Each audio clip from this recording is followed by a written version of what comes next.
My name is Thomas. I'm 52, and I've been married to my wife, Elaine, for almost 14 years. I entered her life when her son, Caleb, was 12, that challenging age when kids think they know everything and assume every adult is either trying to ruin their life or just doesn't understand. Caleb had a father, Jeremy, but Jeremy was the classic definition of a part-time dad. He'd show up every few months with a fancy gift or tickets to a game, post a picture on Facebook with a syrupy caption, like father-son time, and then vanish until the next photo opportunity.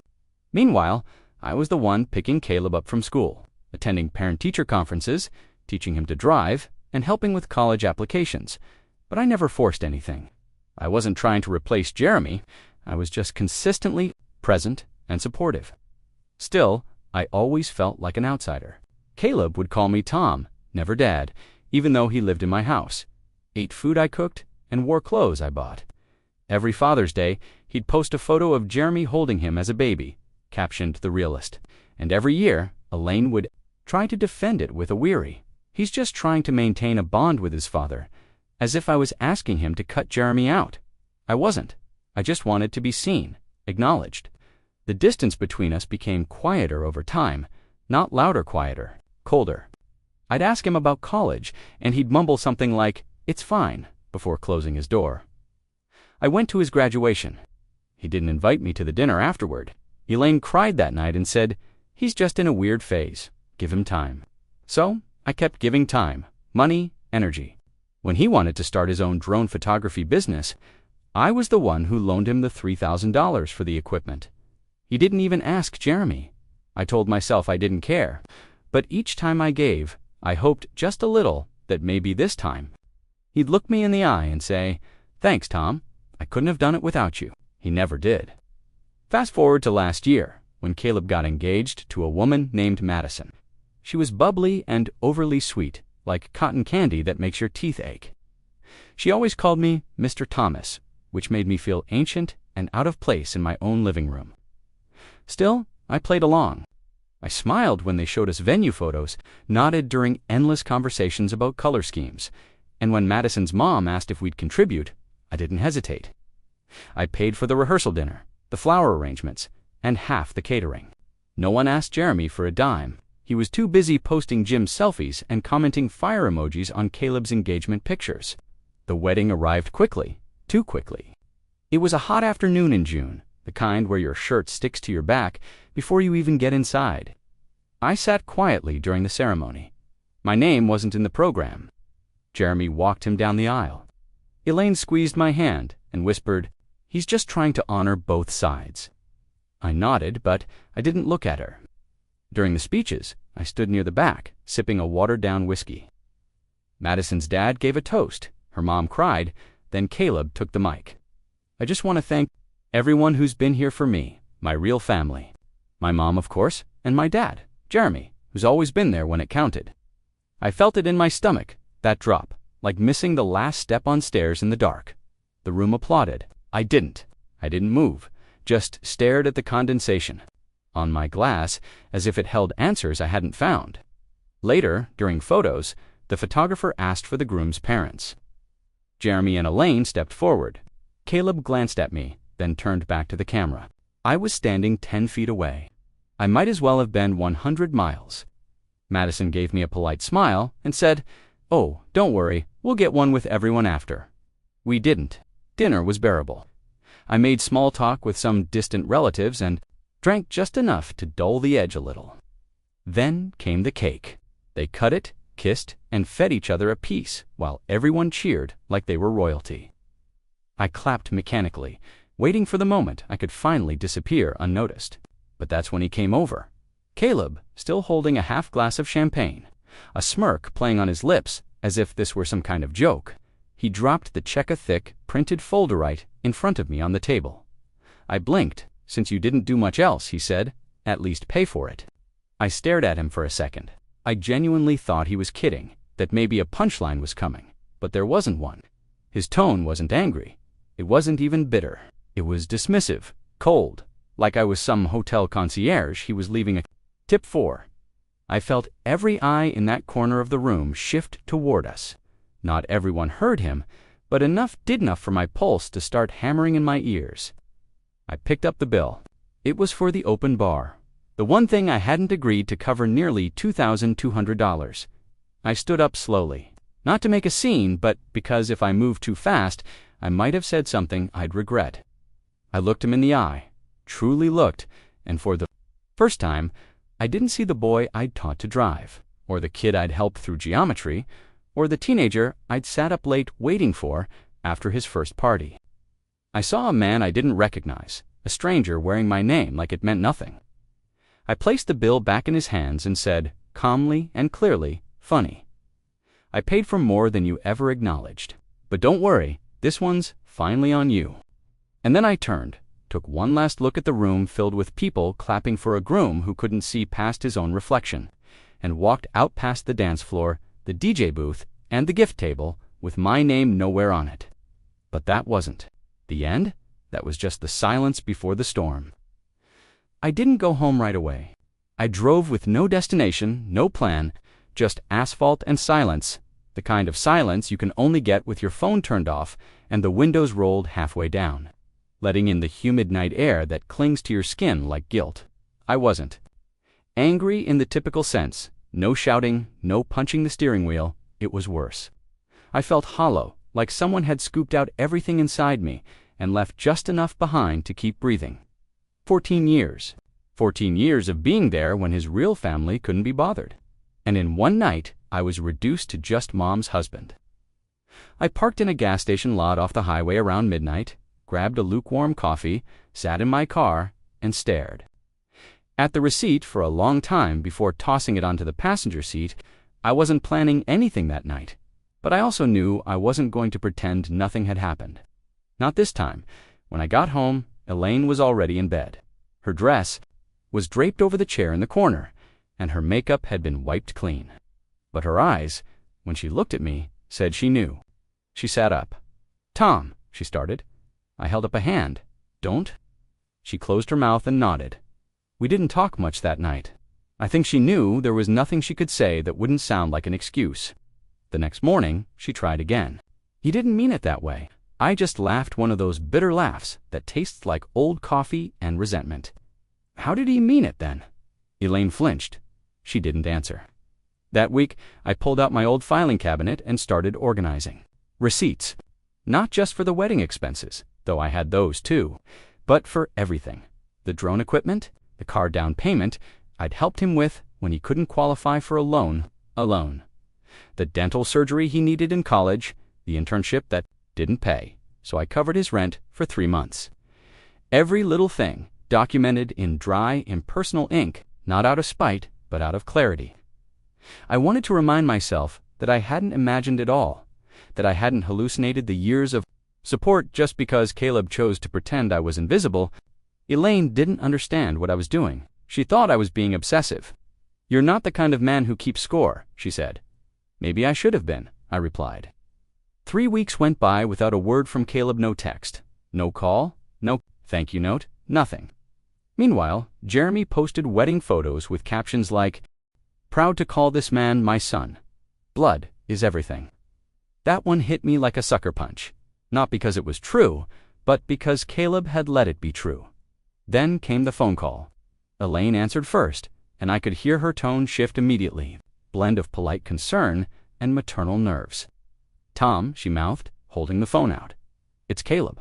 I took the phone, expecting, I don't know, a weak apology, maybe a casual "hey" about that night, ... But instead, he sounded annoyed, impatient. "Hey, so we got the invoice for the open bar, and they said it still hasn't been paid." I leaned against the counter. "That's correct." Silence. "You said you were going to cover it," he said. "No," I replied evenly. "I said I'd cover the rehearsal dinner, the flowers, and half the catering.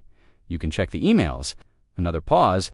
"Well, now we're in a bind, and Madison's parents are saying they already paid more than their share, so we kind of need you to take care of it." I laughed. "You need me to?" "Yeah. Well, you were there, and you know how these things go. It's just easier if you do it." Easier for who? There was that silence again, that awful, choking silence where entitlement and realization collide. I don't have that kind of money right now, he muttered.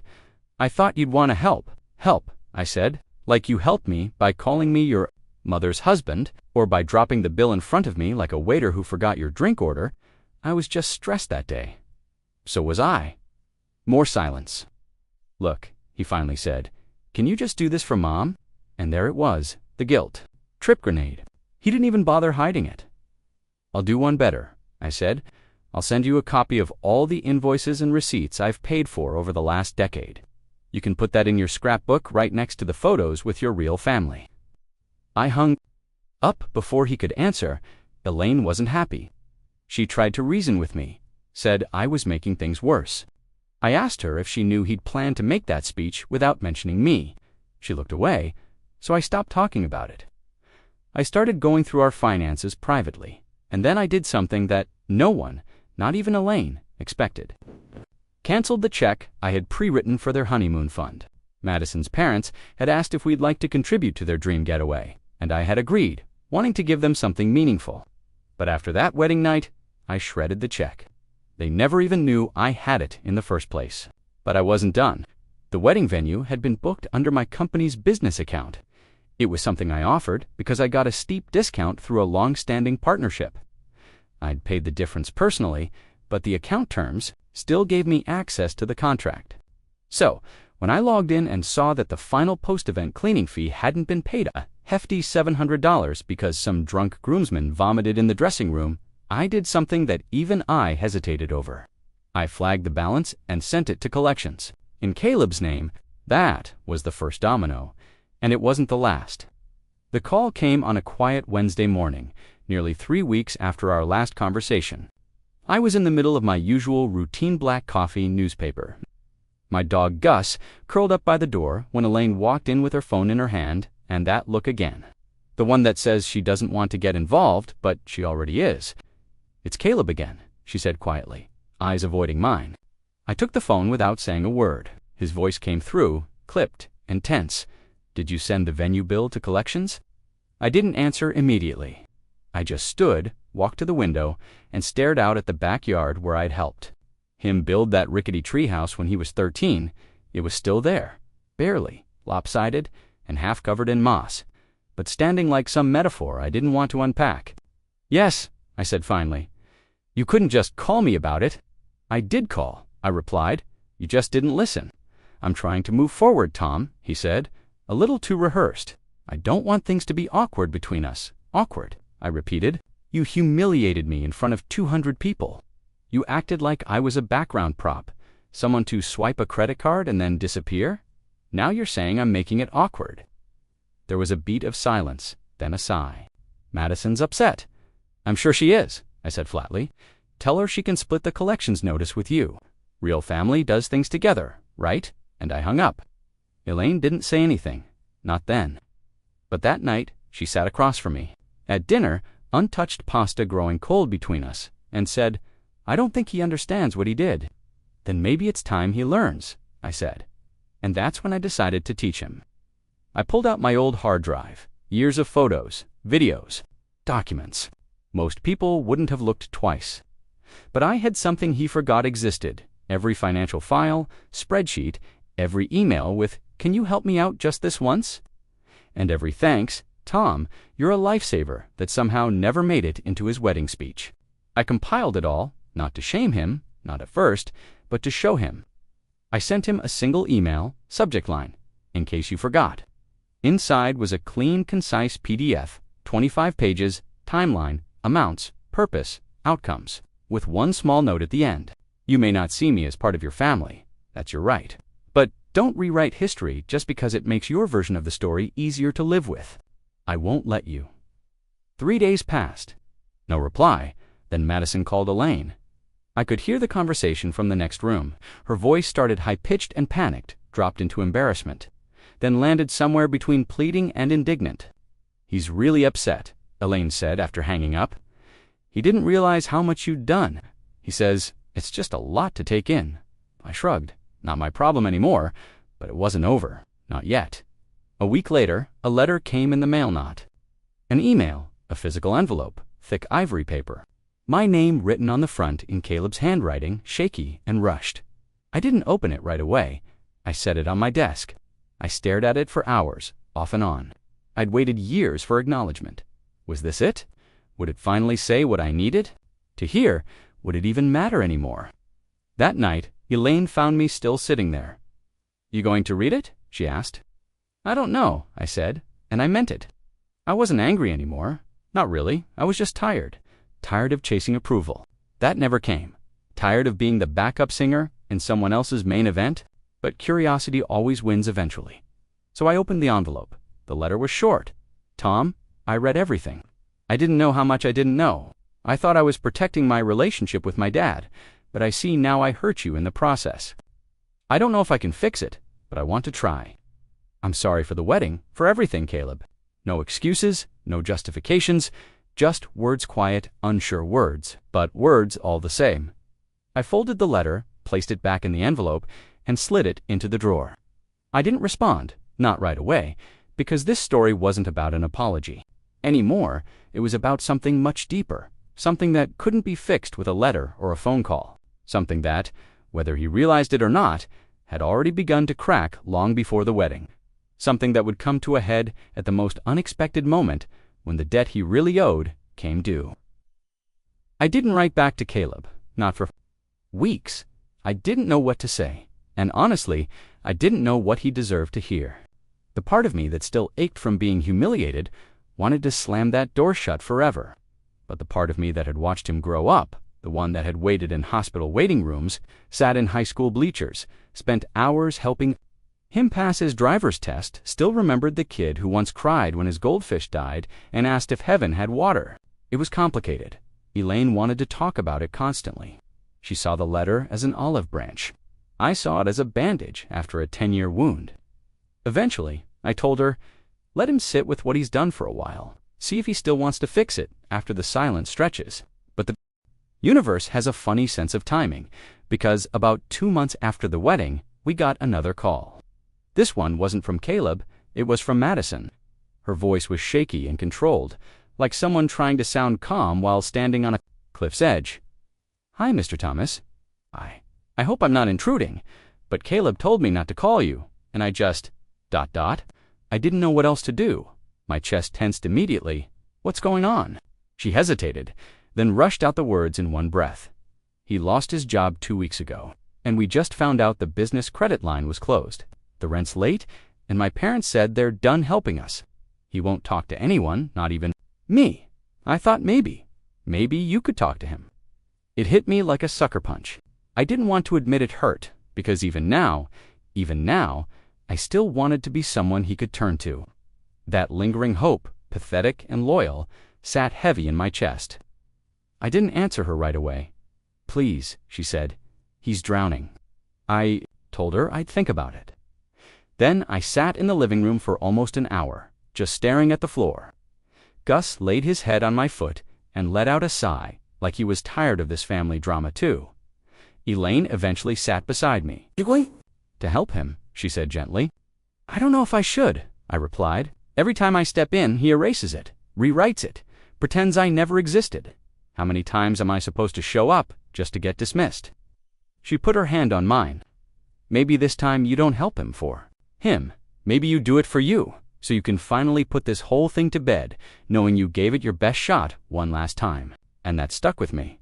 So I called him. He didn't answer the first 2 times. On the third, he picked up with a flat, "What?" I didn't waste time. "I heard what happened. Do you want to talk?" There was a long pause. Then, in the quietest voice I'd heard from him in years. "Yeah, we met at a coffee shop downtown Neutral Ground. No memories there." He looked different, not physically. Caleb had always been the kind of guy who bounced back from a hangover like he just had a nap. But emotionally, his shoulders sagged. His eyes were sunken in that way people get when their self-worth has taken too many punches in a row. We sat there for a minute in silence before he finally said, "I messed up." I waited, and said not just with the job, with everything. The wedding. You, Mom, all of it. "You did," I said plainly. No sugarcoating. He nodded slowly, like he agreed with the sentence, even though it still stung to hear it out loud. I thought, he said, If I could just make Jeremy feel like a real dad again, maybe he'd finally stay consistent. Like if I made it real for him, he'd be real. You were always there, and I guess I took that for granted. He wasn't, so I kept trying to pull him into the light, and in doing that, I kept pushing you out. It wasn't a full apology, but it was the closest thing I was going to get, and more importantly, it was honest. So what now? I asked. I'm trying to get freelance work, he said. Photography gigs. Madison's picking up extra shifts, but we're drowning, Tom. I'm not asking for money. I just ... I need someone to help me figure out how to dig out. And that's when I made a decision that surprised even me. I didn't offer him money, but I did offer him time. 3 nights a week, I met with him in our dining room. We created a spreadsheet. I helped him budget, negotiate with the collections agency, and draft a small business plan that actually made sense. Instead of being just a pile of dreams and a fancy camera, at first, it was awkward. But slowly, Caleb started showing up on time, started asking real questions, started listening. And then one night, about a month in on, as we were finishing up the numbers on a potential wedding shoot contract, he said, "I didn't deserve this." I looked up. "What, you helping me?" "I didn't earn it." I set down my pen. "No," I said, "you didn't." He waited, like he expected a but. I didn't give him one, because that was the truth. He hadn't earned it.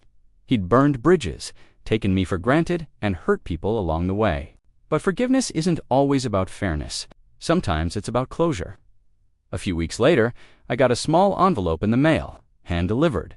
Inside was a folded wedding photo I hadn't seen. Caleb, Madison, and me, standing beside him, his arm around my shoulder, smiling the kind of smile that didn't look forced. On the back, in his handwriting, were the words, "You were there. You always were. I just needed to open my eyes. Thank you for not giving up on me, Caleb." I didn't cry, not then, but I did slide the photo into the same drawer where I'd kept his letter, not because I needed proof anymore, but because sometimes the things you quietly carry for years deserve a place to rest. Caleb's business picked up after that. Nothing flashy. He wasn't going viral or getting magazine features, but it was steady. He paid off his debts, started sending me updates instead of just posting online for strangers. And slowly, he started acting like a son again. We still had a long way to go, but this time, I wasn't walking that road alone, and neither was he. Funny how the people who push you away hardest are often the ones who need you the most. But now he knows exactly who was standing behind him all along. Not his mom's husband, just family.